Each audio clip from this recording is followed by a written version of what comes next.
Sikuja hapa kwa jambo lingine lolote wala sikuja kwa ajili ya kuhubiri. Kumuona wewe IPM ni nani? Maana nimempigia yeye katika changamoto yangu, akanitoa. Kumbuka Yesu alitoa mfano wa Msamaria, hakuwa Mkristo. Anakumbukwa mpaka leo. Tunahitaji upendo wa matendo, sio wa maneno. Mnatukanana tu. Hiyo ni watu wa tabia mwilini. Nimekosea akiwa unanitukanaje? Anaandika kwenye waraka wa kwanza Yohana sura ya 3 mstari wa 18. Watoto wadogo msipende kwa neno na ulimi, pendeni kwa tendo na kweli. Upendo wa matendo. Na mimi nimeona huo nikaja kumuona. Huyu ni nani? Mtume ambaye yuko tayari kuzungumza na mimi mchungaji. Umri huu nimekosea, hajanitukana, akanitia moyo. Pengine ningeingia kwenye changamoto mbaya. Hapa tumeumbwa tusaidiane. Kanisani tupo kwa ajili ya kusaidiana, kutiana moyo, kusonga mbele tufike kule ambako tunaenda. Waebrania sura ya 10 mstari wa 25. Wala msije kusanyika pamoja kama ilivyo desturi wengine, bali muonyane. Tafsiri nyepesi sana, muonyane. Tafsiri halisi inasema mtiane moyo. Kadri mnavyoona siku ile inakaribia. Tutiane moyo. Kanisani tunakusanyika kutiana moyo. IPM simama twende. Heren simama twende. Hujafika twende. Simama safari bado. Na ndio maana ukisoma kule Waefeso sura ya 6 ule mstari wa 15 unasema na injili ya amani. Haijaji injili ya matusi na ugomvi. Na injili ya amani. Na ndio tumepoteza sana. Kwenye silaha zote anazieleza Mtume Paulo. Mwisho anasema na injili ya amani. Kuna kasila kingine anasema na kusimama. Huyu amenisimamisha tena. Imani yangu ilitikiswa. Ndio maana wanafunzi walimwambia Yesu kwenye Luka sura ya 17 mstari wa 5, Bwana tuongezee imani. Sio kwamba walikuwa hawajaokoka. Misukosuko ya dunia, changamoto za dunia, imani inatikiswa. Inahitaji mtu mwingine akuongezee imani usonge mbele. IPM prophet huyu ameniongezea imani ya kusonga. Nimekuja nimuone kwa macho ya damu na nyama. Kwamba amefanya kitu juu ya maisha yangu. Kumekuwa na mrundikano ama kulikuwa na kuibuka kwa makanisa mengi sana siku hizi. Kufika tu mpaka watu wanaamini kwamba dini imeshakuwa biashara. Wengine wameka kiwango cha pesa kumuona tu mchungaji 500. Ninyi kama watu ambao mnafanya huduma hii huwa inawaumiza kiasi gani mkiona kwamba watu wanatumia vipawa ambavyo wamepewa kuwaumiza watu kwenye kuachaje hela kama hivi? Hii kazi ni ngumu. Hii kazi ngumu sana. Wakati mwingine hawa na mpaka ufike kwenye kusimama mwenyewe unaanzisha kanisa, sio jambo mchezo. Jambo gumu sana, unaweza ukakimbia. Watu wengi wamefunga makanisa haya. Wakati mwingine watu wanahitaji tu ibada, utoaji hakuna ibada ngumu duniani kama fedha. Yani ibada hela ni ngumu sana. Ndio maana kwenye kule Hagai sura ya 2 mstari wa 8 Mungu anasema fedha ni mali yangu na dhahabu ni mali yangu, asema Bwana wa majeshi. Kwenye hela Mungu mwanajeshi, ukilegea tu hawatoi.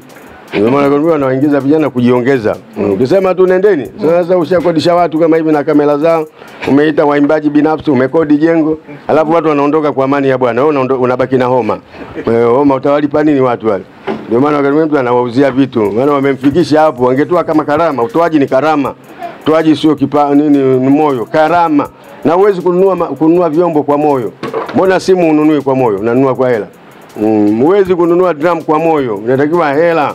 Sasa waumini wetu ibada ya utoaji ngumu sana. Sasa vijana wanajiongeza wakati mwingine. Tunawalaumu, au sivyo utadaiwa. Mimi nilifanya tamasha Diamond Jubilee, watu waliondoka nikakamatwa. Nikakamatwa, watu nimewaita kutoka Iringa wa vyombo kwa haya mbalimbali, nimekamatwa.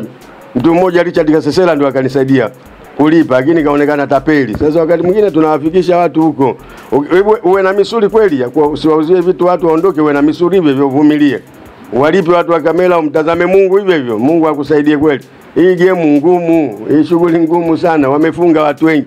Ndio maana mimi sikuniambia hapa ngaanzije kanisa kwanza, naijua hii game.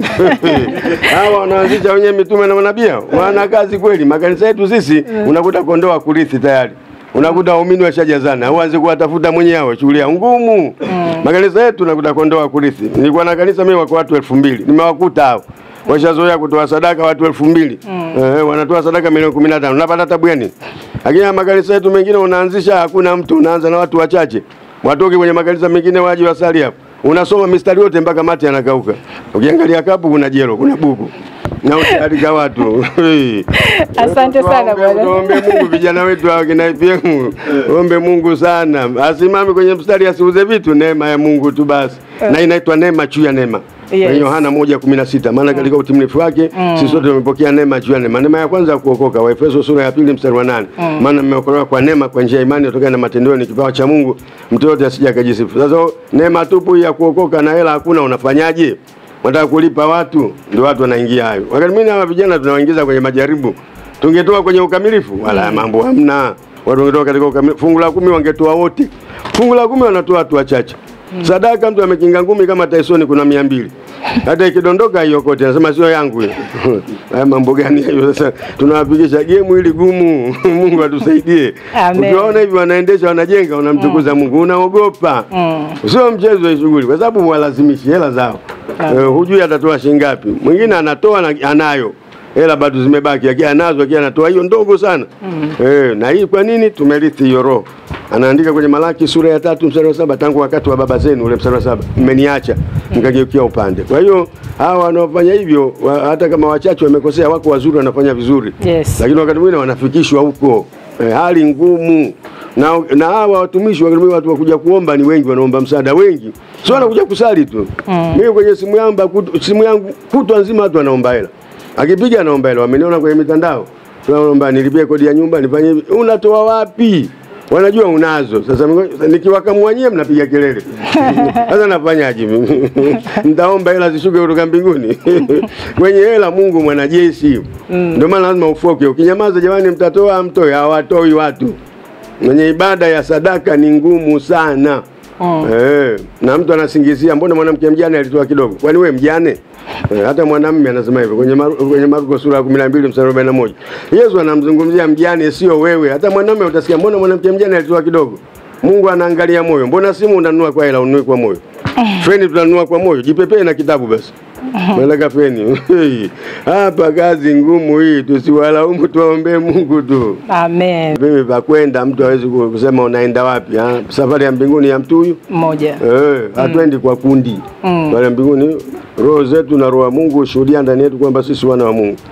Huwezi kunilazimisha kwenda wapi. Nikiamua kuja huku na kuja. Safari ya mbinguni ya mtu mmoja. Rumi sura ya 8 mstari wa 16. Hatuendi kwa kundi. Wala siendi na baba yangu wala na mama yangu, mimi mwenyewe safari ya mbinguni. Ndio maana naweza kuzuga na imba nimefumba macho akimoyoni moyoni najua. Parapanda ikilia siendi na zuga. Hakuna ambaye hatajua. Kila mtu anajua hapa ikilia siendi. Amen. Upendo una nguvu sana.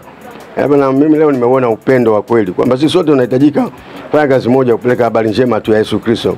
Mengine haya kila mtu atabaki kwenye madhehebu yake. Umoja unaosemwa hapa sio umoja wa madhehebu. Yesu anausema umoja wa imani kwenye Yohana sura ya 17 mstari wa 21. Wote wawe na umoja wa imani, umoja wa kiroho. Kwa hiyo hapa tunaonyesha ule umoja wa kiroho, ile pendo la Mungu. Nasema mkipendana, watu wakiwatazama watasema nini wanafunzi wangu? Vitambulisho vyetu vikubwa sisi ni upendo. Sio utambulisho vya kawaida kama vya kupiga kura. Upendo ndio kitambulisho kikubwa cha Mkristo. Ili tuonekane kwamba Wakristo wa kweli tupendane sisi. Kazi yetu ni moja, Yesu mmoja, ni yule jana na leo na hata milele. Waebrania sura ya 13 mstari wa 8. Utakutana kwenye mbingu moja kama tutaingia wote. Tukichukiana hapa mbinguni tutakaje? Amina. Tukizungumzia swala la upendo hapo kuna msanii mkubwa ambaye anafanya vizuri wa Bongo Movie anaitwa Irene Uwoya. Ametangaza kuokoka lakini sasa hivi pia ni mchungaji. Amekuwa akishambuliwa sana haswa na waimbaji wa gospel pamoja na watumishi tu. Wewe una kitu gani cha kuzungumza? Hao ndio wanadamu, akiwa hajaokoka vibaya, akiokoka vibaya. Sio atakawe katikati ya huko wokovu, huko sio wokovu. Anatakuwa kama yuko katikati ya mbinguni na duniani. Yesu amekuja kwa watu wao, mwenye afya hahitaji tabibu. Tangazo lake linasema hivyo kwenye Mathayo 11:29. Njooni kwangu ninyi nyote msumbukao wenye kulemewa na mizigo. Unafikiri mzigo gani? Wa wigi? Mzigo wa dhambi, sio mzigo wa wigi. Kwa hiyo amekuja kwa Yesu kwenye tangazo lake. Na tangazo hili la Yesu kama tangazo la kazi. Angekuwa Yesu anatangaza tangazo la kazi, sifa ya kwanza kuwa na dhambi. Kama una dhambi utakiwa kwenye tangazo la Yesu. Njooni kwangu ninyi nyote msumbukao na wenye kulemewa na mizigo. Kama Yesu amemuita ndio mwenye mbingu yake, ndio mwenye kuokoa. Wewe hapa mkanga chips unasemaje, unakasirika? Wewe mgonga kokoto kama mimi mpakia kifusi unakasirikaje? Hayo ndio matatizo ya wanadamu. Akiokoka mbaya, hajaokoka mbaya. Wamwache aje kwa Yesu. Yesu kama kumkataa mbinguni kwenye mapokezi reception ya mbinguni. Usijifanye sekretari wa Mungu kwamba unaingiza watu mbinguni, unaingiza watu jehanamu. Tulia. Lakini na Paulo aliongea hapa prophet IPM kwamba mtume Paulo alikuwa mtu kabisa wa ajabu kabisa, muuaji. Lakini Yesu alimtokea akamkubali. Je, kwa heri ni wao? Hao ndio tunawataka waje huku. Wamtangaze Yesu. Sasa mambo yote ya dunia wanayajua. Akieleza anaeleza vitu halisia. Hapigi story. Anajua mambo yote ya dunia. Sasa mwisho wako ni wapi? Mungu anataka kuwapa mema siku za mwisho watu wake. Ameandika kwenye Rumi sura ya 8 mstari wa 28. Sasa najua Mungu utenda kazi na wale wampendao kuwapatia mema siku za mwisho. Sasa unataka siku za mwisho aende jehanamu. Anarudi kwa Yesu unakasirika. Akiwa kwa shetani unakasirika. Unataka awe wapi sasa? Awe sebuleni kwako? Mwache arudi huko kwa Yesu. Asante sana. Labda la kumalizia, labda ulizungumza pale mchungaji, wewe ni miongoni mwa wachungaji ambao nadra sana kuonekana kwenye makanisa mengine. Uende watu wakashangaa leo umekuaje umekuja kwa Prophet ya IPM. Waambie. Nimekuja kwa sababu mtu mwema. Huyu mimi nilipita kwenye changamoto akanisaidia, akanitia moyo, akairudisha, akanisaidia kufikiri. Sasa kuna wakati kufikiri panagota. Lazima upate mtu akusaidia kufikiri kwenye maisha. Yeye alinisaidia kufikiri. Kwa hiyo mimi lazima niwe pamoja naye. Mtu alionyesha pendo la Mungu, pendo la Yesu Kristo. Nimekosea mtu mzima hivi, akanionya kwa upendo. Ndugu akigafirika nini mlio wa roho. Kwa hiyo nimeona roho, nimegafirika, yeye mtu wa roho akanionya kwa upole, kwa upendo. Ile pendo limenisukuma kuja hapa. Sikuja hapa kwa jambo lingine lolote, wala sikuja kwa ajili ya kuhubiri. Kumuona wewe IPM ni nani? Maana nimempigia yeye katika changamoto yangu, akanitoa. Kumbuka Yesu alitoa mfano wa Msamaria, hakuwa Mkristo. Anakumbukwa mpaka leo. Tunahitaji upendo wa matendo, sio wa maneno. Mnatukanana tu. Hiyo ni watu wa tabia mwilini. Nimekosea akiwa unanitukanaje? Anaandika kwenye waraka wa kwanza Yohana sura ya 3 mstari wa 18. Watoto wadogo msipende kwa neno na ulimi, pendeni kwa tendo na kweli. Upendo wa matendo. Na mimi nimeona huyo nikaja kumuona. Huyu ni nani? Mtume ambaye yuko tayari kuzungumza na mimi mchungaji. Umri huu nimekosea, hajanitukana. Akanitia moyo. Pengine ningeingia kwenye changamoto mbaya. Hapa tumeumbwa tusaidiane. Kanisani tupo kwa ajili ya kusaidiana. Kutiana moyo, kusonga mbele, tufike kule ambako tunaenda. Waebrania sura ya 10 mstari wa 25. Wala msiache kusanyika pamoja kama ilivyo desturi wengine, bali muonyane. Tafsiri nyepesi sana, muonyane. Tafsiri halisi inasema mtiane moyo. Kadri mnavyoona siku ile inakaribia. Tutiane moyo.